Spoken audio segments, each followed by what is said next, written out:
नमस्कार प्रेक्षकांनो, इन्स्पेक्टर मंजू या मालिकेच्या आजच्या जबरदस्त भागामध्ये आपल्याला खूपच इंटरेस्टिंग असा ट्विस्ट पाहायला मिळतोय. होय मित्रांनो, इकडे मात्र सत्याचा खरा चेहरा आता फायनली माया सुर्वेने समोर आणलेला असतो. मित्रांनो, जबरदस्त ट्विस्ट म्हणजे काय, तिला त्या म्हाताऱ्यावर आता संशय आलेला असतो आणि आपल्याला असं दाखवलं जातंय की आता ती बरोबर त्या म्हाताऱ्यावर वॉच ठेवून असते, दिवस रात्र त्याच्यावर लक्ष ठेवून असते आणि स्वतःच बोलतोय. मायाला म्हाताऱ्याच्या खरा चेहरा म्हणजे समोर नाही आणला तर नाव नाही लावणार माया सुर्वे, त्याच्यावर बरोबर वॉच कोण आहे ना, आता या म्हाताऱ्याला दाखवते. मित्रांनो, तर आता मात्र एक दिवस सत्याची दाढी तिच्या समोर आली. आता मात्र माया सुर्वेला त्याची दाढी आनंद गगनात तिचा आणि पाहते तर काय, तिचा स्वतःचा मुलगा म्हाताऱ्याच्या वेशामध्ये घरात आलेला आहे. आता मात्र मायाचा आनंद गगनात मावत नाही, आनंदाने ती नाचायला लागते, तिला तिचं भानच राहत नाही.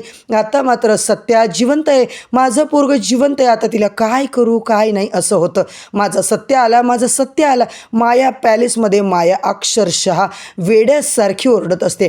सत्या मात्र तिला आवरतो. आई आई आई प्लीज माझं ऐकून घे, आपल्याला हे सत्य आत्ताच बाहेर सांगायचं नाही आहे, लोकांसाठी मी मेलेलाच आहे. माझं मिशन जेव्हा पूर्ण होईल तेव्हाच माझी खरी ओळख आपण समोर सांगणार आहोत. आता मात्र मायाला अजिबातच कंट्रोल होत नाही, ती मात्र ओरडतच असते. त्यावेळेस नशिबाने आर्यन मात्र घरात नसतो. इकडे मायाचा आनंद इतका जास्त झालेला असतो ना, म्हाताऱ्याला म्हणजे सत्याला माया असे काही फटके मारते ना, आईला उल्लू बनवतो, आईला खरं बोलत नाहीस, आईला खोटं बोलतोस. मित्रांनो, अख्ख्या साताऱ्यात आता माया सुर्वे खरंच सांगणार का की माझा सत्या जिवंत आहे आणि हे प्रकरण आता काय पुढे वेग आणणार आहे आणि ती खरंच मंजू आणि सत्याच्या मिशनमध्ये त्यांना मदत करण्यासाठी इंटरेस्टेड आहे का, हे सगळं पाहणं खूपच रंजकदार ठरणार आहे. तर मंडळी, उद्याच्या भागामध्ये आपण आता हा ट्विस्ट पाहणार आहोत आणि आजच्या भागाच्या सुरुवातीलाच आपण काय बघतोय, इकडे चक्क मंजूने आता सगळ्यांसाठी जेवण वगैरे बनवलेलं असतं. ती सगळ्यांना जेवायला ताट वगैरे घेऊन येते, सगळेच येतात मित्रांनो. तेव्हा आपण पाहतोय आता तिकडे घडतं काय, बलमा पण तिकडे जेवायला बसलेला असतो. आता जेवायला बसलाय बलमा आणि तो म्हणतो, काय वहिनी आज एकदम सत्याच्या आवडीचं जेवण कसं काय बनवलं. मंजू वहिनीचं हातचं जेवण असं वाटतं की किती आईच्या हातचं जेवण आहे. मंजू म्हणते, हो रे बलमा, सत्याच्या आवडीचं जेवण बनवलं मी, त्यालाही चांगलं वाटेल ना. आता मात्र इकडे सत्याच्या आवडीचं जेवण बनवले म्हणल्यावर बलमा म्हणतो, का बरं, तुमचं तर काहीतरी वेगळंच असतं. मंजू आता म्हणते, बस ना बलमा, तू पण जेवण करून घे. बलमा म्हणतो आणि आता तिकडे तो जेवायला बसतो. इकडे मात्र त्याचा अपमान करण्याचा चान्स ते सोडत नाहीत बलमाचा. तो म्हणतो, एवढं कोणी राहतं का मित्र म्हणत, त्याच्या घरात एवढं कोण राहतं, जेवणं खाणं पिणं. मम्मी साहेब मात्र म्हणतात, अरे तो आमचा मित्र नाही नुसता सत्याचा, अरे तो या घरचा जावई आहे, चित्रकार पण म्हणतात. तुला काय बोलायचं कळतं का तुला, आमच्यासाठी बलमा खूप जवळचं आहे बरं का, तू अजिबात असं बोलू नको त्याला, कारण सत्याचा मित्र या घरचा जावई आहे असं म्हणत. आता मात्र प्रेक्षकांनो आपण बघतोय तो हॅरम बोलतो, असं एवढं शोभत नाही माणसासारख्या माणसानं एवढं घरी येणं सोबत राहणं, मला तर नाही आवडत बाबा असं. आर्यन मात्र तोंडाला येईल ते बोलत असतात. मम्मी साहेब त्याला म्हणतात, आर्यन प्लीज तू असं नको बोलू.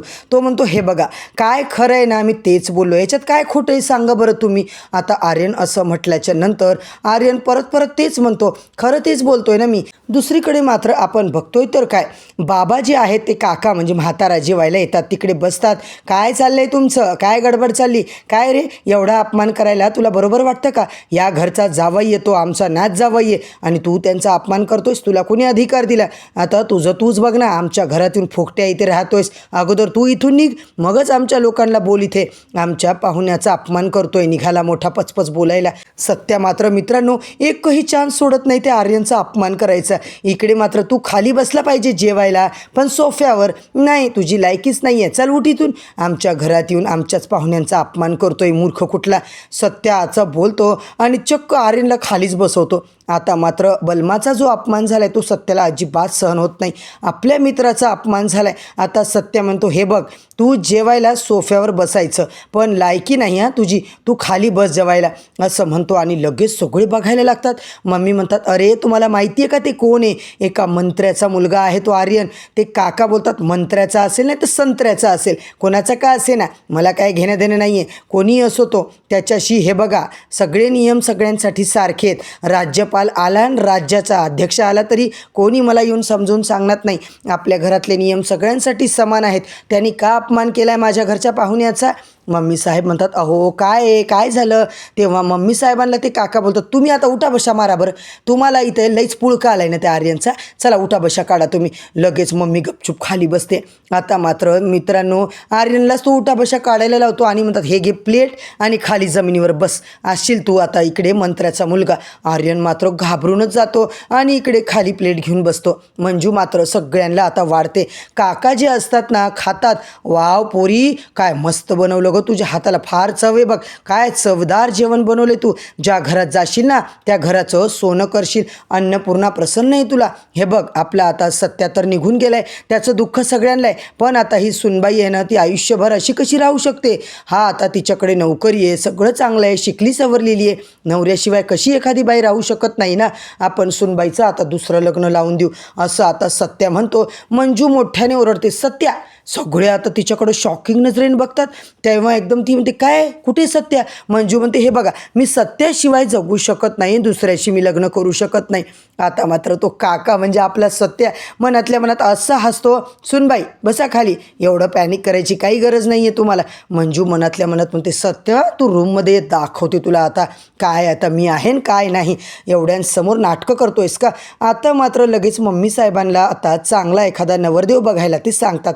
मम्मी साहेब रूममध्ये जातात, गुरुजींना फोन करतात, गुरुजी लवकरात लवकर एखादा चांगला मुलगा बघा. गुरुजीला वाटतं की मम्मी साहेबांसाठीच काय नवरदेव बघतायत की काय. गुरुजी हसतात, अहो कोणाला नवरदेव बघायचं आहे तुम्हाला. आता इकडे मंजू मात्र सत्याला चांगलं काठीनं बदडून काढते. मित्रांनो वाघमारे नका मारू प्लीज, अहो आपल्या प्लॅनचा भाग आहे. तर मित्रांनो जबरदस्त मालिकेत ट्विस्ट आला. आता पुढच्या भागात नेमकं काय पाहायला मिळणार आहे हे सगळं जाणून घेण्यासाठी चॅनलवरती नवीन असाल तर चॅनलला सबस्क्राईब करा, व्हिडिओला लाईक करा.